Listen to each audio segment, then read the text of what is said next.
Bienvenidos al espacio de periodismo de soluciones para un mundo en constante cambio. Mi nombre es Iván Carrillo y esto es Reporte Climático. Con actividades como la quema de combustibles fósiles para la producción de energía y la movilidad, el ser humano se ha colocado a sí mismo en una encrucijada. Desde este punto de vista y según lo que indica la evidencia científica, podemos apostar que la vida continuará en el planeta, pero la subsistencia de nuestra propia especie está en duda. Para reflexionar al respecto, hoy nos acompañará Eduardo Santana Castellón, quien es director general del Museo de Ciencias Ambientales en la Universidad de Guadalajara, en México. Guiados por este ecólogo, veremos por qué el futuro es ahora y cómo debemos actuar para asegurar el bienestar de las próximas generaciones. Regresaremos con él luego de este recorrido por lo más relevante de la actualidad climática a nivel mundial. Comenzamos. El cambio climático le está robando horas de sueño a la humanidad, de acuerdo con un nuevo estudio publicado en la revista One Earth. La evidencia científica indica que la temperatura óptima para dormir es de 17 a 18 grados Celsius, una condición cada vez más rara debido a la alteración del clima.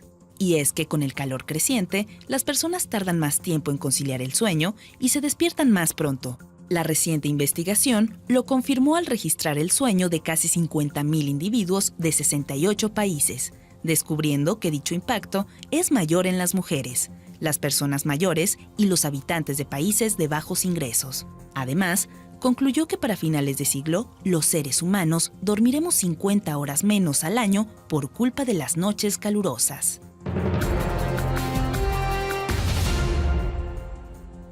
Como consecuencia del calentamiento global, el 35% de la superficie de la Unión Europea estará sometida a un elevado estrés hídrico en la década de 2070. Mientras tanto, a nivel mundial, por cada grado Celsius de aumento de temperatura, habrá una reducción de 20% en los recursos hídricos renovables. Así lo señalaron la Comisión Económica de las Naciones Unidas para Europa y la Oficina Regional de la Organización Mundial de la Salud, en sus debates celebrados a mediados de mayo. Ambas agencias alertaron sobre la ausencia de mecanismos y métodos de gobernanza para integrar los temas de agua y clima. Asimismo, señalaron que la interfaz de agua potable, saneamiento y salud no se está abordando con la urgencia que requiere.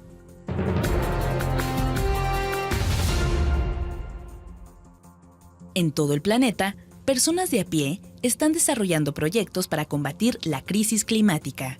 Es el caso de la iniciativa Bicimáquinas, una pequeña empresa fundada en Jalisco, México, por un grupo de amigos con intereses comunes en agricultura orgánica, herbolaria, nutrición, ecotecnias y energías alternativas.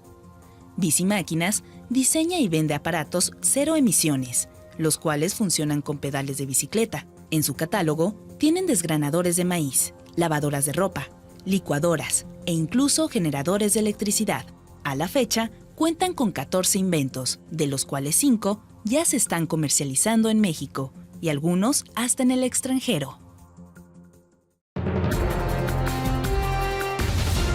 Las personas nos preguntamos sobre nuestro origen constantemente. Fue la teoría de la evolución, publicada en 1859 y formulada por Charles Darwin y Alfred Russel Wallace a través del concepto de la selección natural, la que nos dio un marco para poder explicar quiénes somos y de dónde venimos todos los seres vivos. A partir de ese momento, arrancó la famosa búsqueda del eslabón perdido, una moda que alcanzó su pico en la primera mitad del siglo XX. El objetivo era encontrar una suerte de vestigio que demostrara la transición entre los simios y nosotros, pues se creía que la evolución era lineal. Pero esta idea fue desechada en cuanto comenzaron a descubrirse no uno ni dos, sino una gran diversidad de fósiles claramente asociados al ser humano, a sus ancestros y parientes.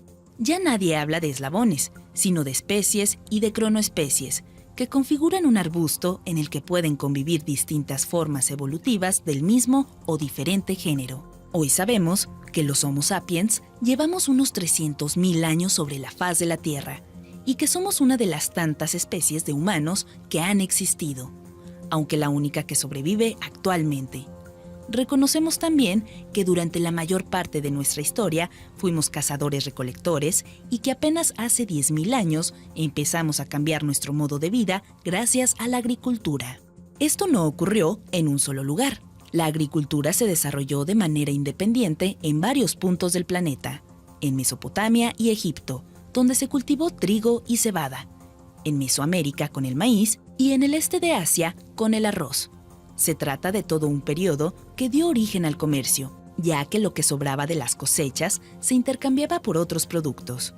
Con el comercio, a su vez, inició la división del trabajo, es decir, las personas se fueron especializando en sus actividades. Además, la población fue en aumento y cada día demandó más alimentos, bienes y servicios. La agricultura también hizo que la ciencia y la tecnología avanzaran más rápido, y esto eventualmente desencadenó el siguiente gran cambio, la Revolución Industrial, ocurrida entre 1760 y 1840. Pareciera que sucedió hace mucho, pero sus impactos determinaron el devenir de la humanidad hasta nuestros días. De la Revolución Industrial heredamos el trabajo mecanizado, la concentración de la población en las ciudades y, por supuesto, el cambio climático antropogénico. Este empezó a notarse en regiones como el Ártico, luego en los océanos tropicales y ahora se siente en todos lados: Norteamérica, Europa, Asia, etc. La Tierra ya se ha calentado y enfriado de forma natural en sus más de 4.000 millones de años de historia. Pero lo cierto es que estos ciclos siempre habían sido mucho más lentos, mientras que ahora, y como consecuencia de la actividad humana, estamos alcanzando niveles que en otras épocas trajeron consigo grandes extinciones.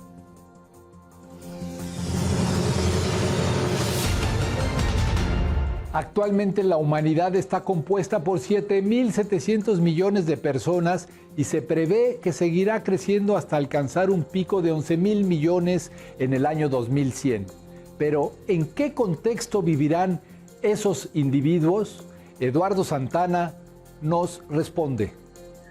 En relación a la situación en la que nos encontramos los seres humanos en el planeta, hay tendencias generales que se han venido documentando que son negativas para nuestra propia supervivencia futura. Está el proceso de la emisión de gases de efecto invernadero y esa contaminación atmosférica genera el calentamiento global. Eso a su vez tiene otra serie de consecuencias que tienen que ver con el aumento del nivel de los océanos, la falta de lluvia en ciertas áreas y un proceso de desertificación, así que pérdida de productividad, un aumento en lo impredecible de grandes eventos climáticos como los huracanes. A esta lista de amenazas tenemos que sumar la acidificación del mar, la contaminación del agua dulce y la salinización de los suelos, así como lo que Eduardo Santana considera el peor problema de todos: la pérdida de biodiversidad. Porque se pierden, vamos a decir que las piezas que hacen funcionar los ecosistemas, las plantas, los animales, los microbios, los insectos, que permiten que los ecosistemas nos provean servicios ambientales. Por ejemplo, el 70% del oxígeno que respiramos proviene del fitoplancton, un conjunto de microorganismos fotosintéticos que flota en los mares y cuya distribución y composición tiende a alterarse debido al cambio climático. En todas esas tendencias hay una muy especial y es el aumento de las ciudades y el aumento de las personas que viven en ciudades. Entonces, aunque tenemos un crecimiento poblacional que va en ascenso, como ninguna otra especie, no es homogéneo la distribución de la población humana, y a partir del 2007 la mayoría de los seres humanos vivimos en ciudades. Eso nunca había ocurrido en la historia del Homo sapiens, la historia de nuestra especie. La Organización de las Naciones Unidas define una ciudad con base en dos factores: el número de personas que la habitan y qué tan juntas viven esas personas, un asentamiento con más de 50,000 habitantes y una densidad poblacional de 1,500 individuos por kilómetro cuadrado puede llamarse ciudad. En los 300,000 años aproximados que ha vivido nuestra especie, la ciudad moderna de uso intensivo de energía representa el 0.02% de nuestra existencia, o sea, menos del 1%. O sea, nosotros no hemos evolucionado en ciudades, nosotros no estamos adaptados a ciudades, y sin embargo, las ciudades son las que producen la mayor cantidad de gases de efecto invernadero, las que consumen la mayor cantidad de energía, también las que generan la mayor cantidad de Producto Interno Bruto de una nación. Y en ellas está concentrada hoy en día la mitad de la población humana. Esta proporción aumentará a 7 de cada 10 personas, pero en ciertos lugares del mundo, por ejemplo, en la región latinoamericana, ya alcanza el 80%. ¿Qué implicaciones sociales y ambientales tiene dicha configuración? Y en la ciudad está el poder. Está el poder político, está el poder económico, está el poder comercial, está el poder científico, está el poder militar. O sea, el urbanita es extremadamente poderoso en relación al resto de los seres humanos que viven en otros paisajes, como los paisajes rurales o silvestres. Con todo ese poder, los urbanitas van a definir el futuro del campo. Los urbanitas van a definir el futuro de la naturaleza. Y sin embargo, los urbanitas tienden a ser los más ignorantes sobre su dependencia de la naturaleza para que subsista el sistema urbano.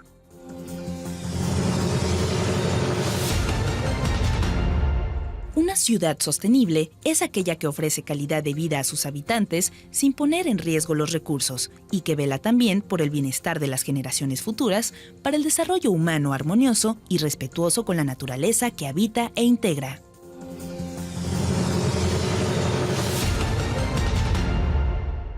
El Museo de Ciencias Ambientales de la Universidad de Guadalajara surgió precisamente para contrarrestar ese tipo de contradicciones y colocó en el centro de su diseño el concepto de paisaje. Y eso es lo que hace este museo diferente. Y todo el mundo reconoce un paisaje, no todo el mundo reconoce un ecosistema o un bioma, pero un paisaje sí. El paisaje cada quien lo trae inclusive en el imaginario, varía de un visitante a otro. Entonces el paisaje es el uso cultural del espacio natural. Y eso nos ayuda a integrar de entrada conceptualmente al ser humano con la naturaleza. Y por esa razón, a diferencia de otros museos, el que dirige Eduardo Santana toma como punto de partida el paisaje urbano. Donde el visitante llega y ve mucha tecnología, pero no ve mucha naturaleza. Y después está rodeado por el paisaje rural, como se rodea una ciudad de los campos agrícolas que la sostiene. Y el visitante pasa del paisaje urbano al campo y del campo a las zonas más silvestres o alejanas.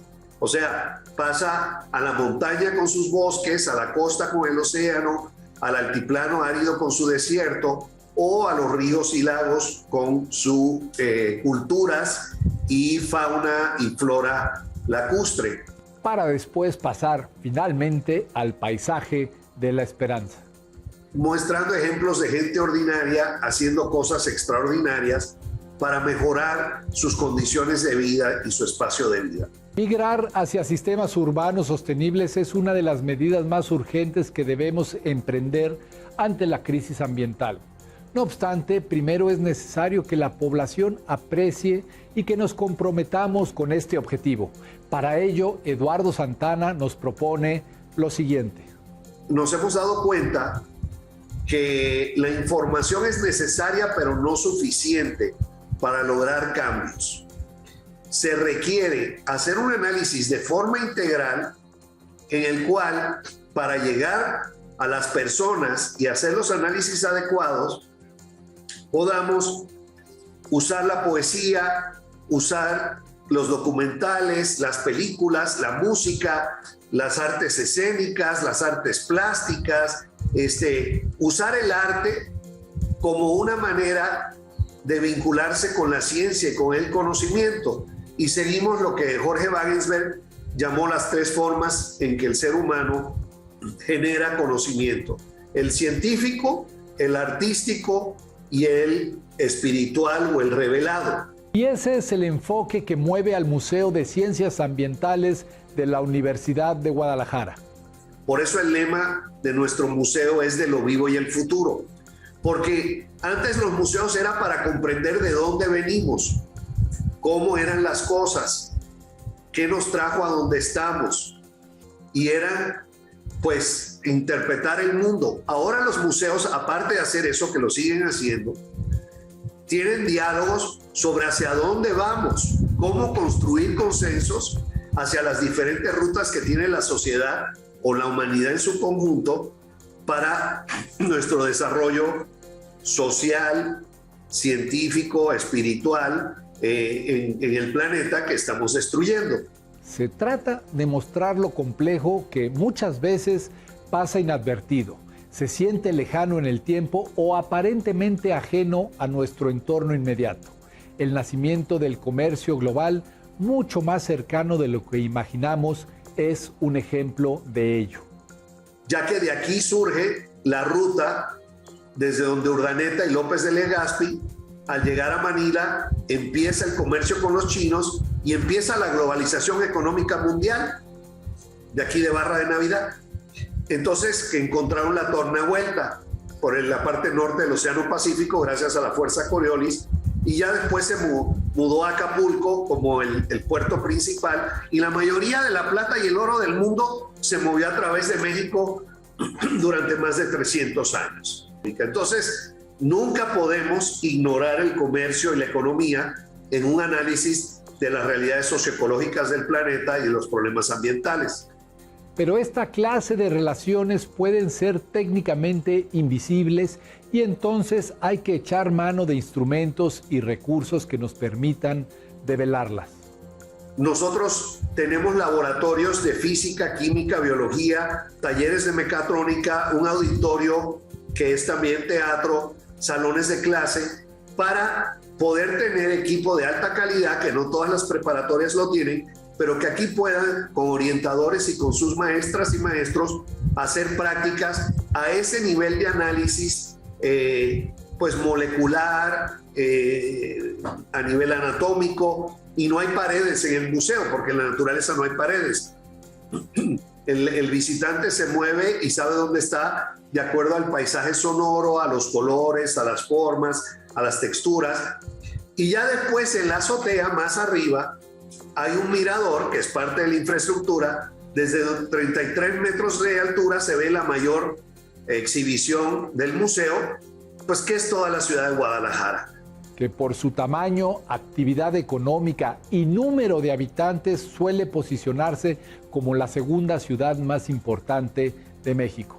Se ve desde el Bosque de la Primavera hasta la barranca del río Santiago, se ven las grandes disparidades sociales, se ve desde Andares con la mayor plusvalía a Lomas del Centinela, allá en la Mesa Colorada, en el borde de la ciudad, se ve el tren ligero, se ven los tinacos, se ven las rutas de bicicleta, en fin, interpretamos desde allá arriba la ciudad también como un gran salón de clases. Y también como una oportunidad para la sostenibilidad urbana. Esos son los diferentes elementos de infraestructura, pero hay uno muy especial que es el Laboratorio de Desarrollo Comunitario. Y ese no es para visitantes, este es solo para los vecinos. Este es un lugar de construcción de consensos, de análisis de problemáticas barriales, de una biblioteca con un espacio para investigación, espacios de trabajo, para trabajar con el ayuntamiento, la universidad, las asociaciones civiles y las organizaciones vecinales para apoyar a transformar para bien el entorno inmediato del museo y trabajar inclusive haciendo tareas con los niños y adolescentes después de clase, etcétera, cubriendo una necesidad. Más del 25% de los hogares alrededor del museo están dirigidos por familias donde una mujer es la cabeza de familia, y entonces ese es el otro elemento de infraestructura para un objetivo que es contribuir a la resolución de problemas sociales y ecológicos en su entorno. En sitios como el Museo de Ciencias Ambientales de la Universidad de Guadalajara no hay respuestas absolutas sobre nuestro futuro, pero sí alternativas tangibles para nuestro porvenir. Decía un pensador, Aldo Leopold, que el problema de los que tenemos una educación en ecología es que vivimos en un paisaje lleno de heridas que nadie ve. Y también decía él que a pesar de que los grandes logros tecnológicos que nos llevan a descifrar el átomo, a llegar a la luna, a controlar las mareas, todavía no nos ayuda a resolver el reto más antiguo de la humanidad: vivir en una parcela de tierra sin echarla a perder. Y ahorita ese es el reto, así de sencillo. ¿Cómo vivimos, sea en la ciudad, sea en el campo o todo el planeta? ¿Cómo vivimos en esta parcela de tierra sin echarla a perder?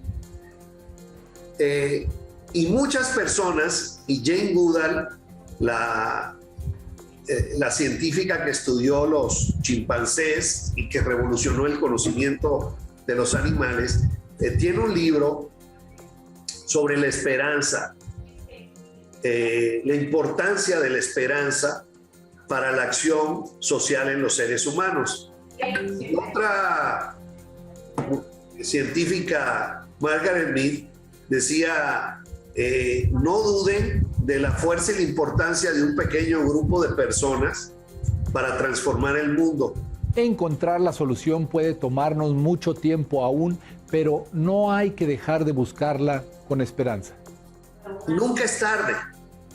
Por mal que vayan las cosas, nunca es tarde. Si ahorita yo me empiezo a clavar un alfiler en el dedo, pues nunca es tarde para sacarlo. Y si más me espero, pues más profundo se va el alfiler, pero nunca es tarde para sacarlo. Habrán cosas que sí hemos causado daños irreversibles. Y te doy un ejemplo: la extinción de algunas especies. ¿Okay? O sea, eso es un daño irreversible, pero no podemos caer en la desesperanza, y hay que siempre seguir trabajando para poder corregir el rumbo. Hemos rebasado ya varios sistemas sustentores de la vida en el planeta. Estudio que salió hace como una década en relación a uso de nitrógeno, producción, biodiversidad, en fin, una serie de procesos ecológicos del planeta que permiten que nosotros vivamos. Tenemos que seguir caminando, aunque es desalentador lo lento que vamos haciendo las transformaciones. Y mucho de esto implica transformaciones al interior de cada uno de nosotros, éticas, morales, espirituales y de convencimiento en relación al bien común. Muchas gracias por habernos acompañado en este espacio de periodismo de soluciones para un mundo en constante cambio. Mi nombre es Iván Carrillo y los espero en nuestra próxima emisión. Esto es Reporte Climático.